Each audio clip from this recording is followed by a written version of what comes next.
कार्यक्रम में आप सभी का तहे दिल से शुभ स्वागत है, सुस्वागत है।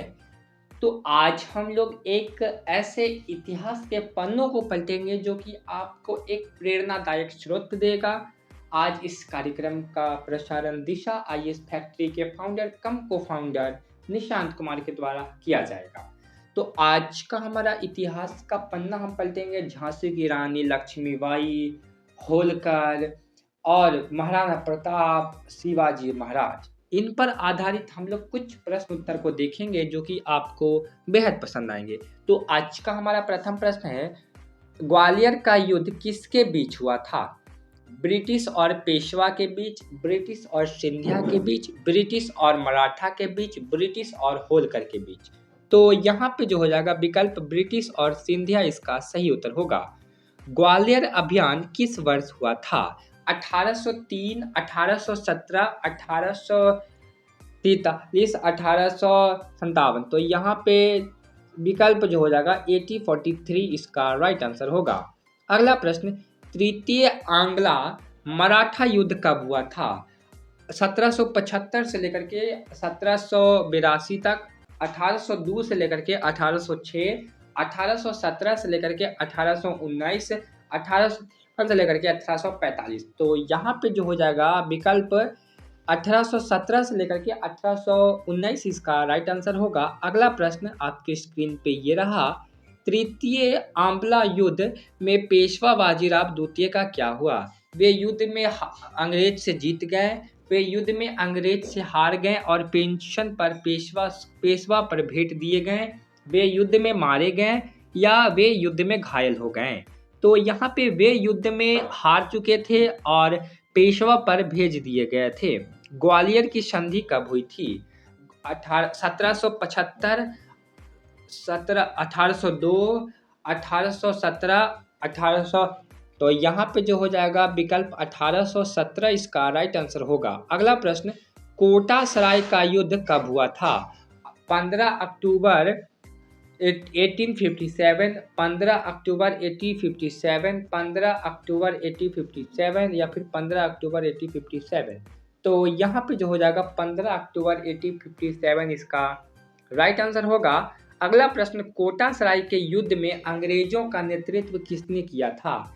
लाला राय जय दयाल, मेजर क्विंसन, राव माधो सिंह, राव रतन। तो यहाँ पे मेजर क्विंसन सिंह इसका सही उत्तर होगा। अगला प्रश्न, कोटा सराय के युद्ध में किस राज्य ने अंग्रेजों के खिलाफ विद्रोह किया? कोटा, जयपुर, जोधपुर या फिर बीकानेर। तो यहाँ पे विकल्प ए इसका सही उत्तर होगा, इसीलिए इसको कोटा का सराय कहा जाता है। कोटा ने विद्रोह किया था तो कोटा का सराय कहा जाता है।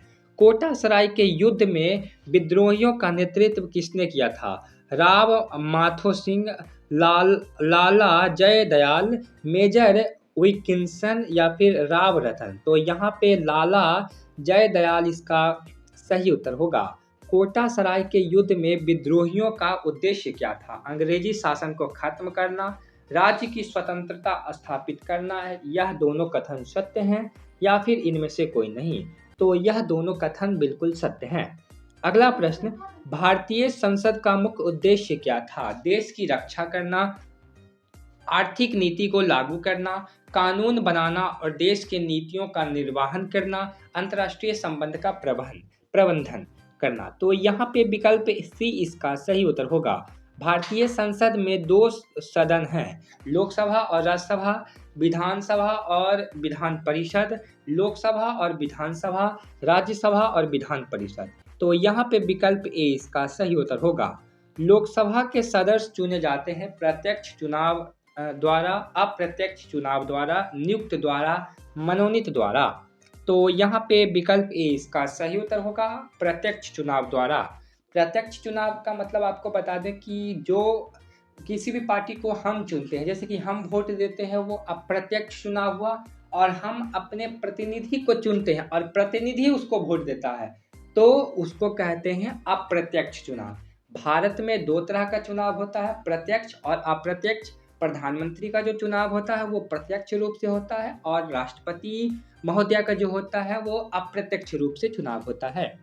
आगे कार्यक्रम की ओर प्रस्थान करते हैं तो राज्यसभा के सांसद चुने जाते हैं प्रत्यक्ष चुनाव द्वारा, अप्रत्यक्ष चुनाव द्वारा, नियुक्त द्वारा या फिर मनोनीत द्वारा। तो यहाँ पे विकल्प बी इसका सही उत्तर होगा। अगला प्रश्न, भारत के राष्ट्रपति संसद के सदस्य होते हैं या नहीं? हाँ, वे लोकसभा के सदस्य होते हैं। हाँ, वे राज्यसभा के सदस्य होते हैं। नहीं, वे संसद के सदस्य नहीं होते हैं। वे दोनों संसदों के सदस्य होते हैं। तो यहाँ पे विकल्प सी इसका सही उत्तर होगा। संसद भवन कहाँ स्थित है? दिल्ली में, मुंबई में, कलकत्ता में, चेन्नई में। तो यहाँ पे विकल्प ए इसका सही उत्तर होगा। अगला प्रश्न, भारतीय संसद का पहला सत्र कब आयोजित किया गया था?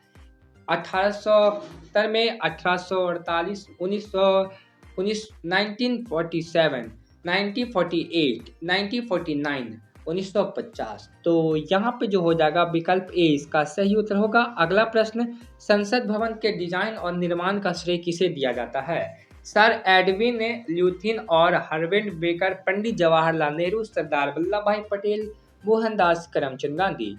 तो यहाँ पे विकल्प ए इसका सही उत्तर होगा। संसद भवन में कितनी बैठकें होती है? 1, 2, 3, 4। तो यहाँ पे विकल्प बी इसका सही उत्तर होगा, 2 बैठकें होती है। अगला प्रश्न, संसद के सत्र कितने समय के लिए होते हैं? 1 वर्ष, 6 महीना, 3 महीना, 2 महीना। तो यहाँ पे विकल्प बी इसका सही उत्तर होगा, 6 महीना।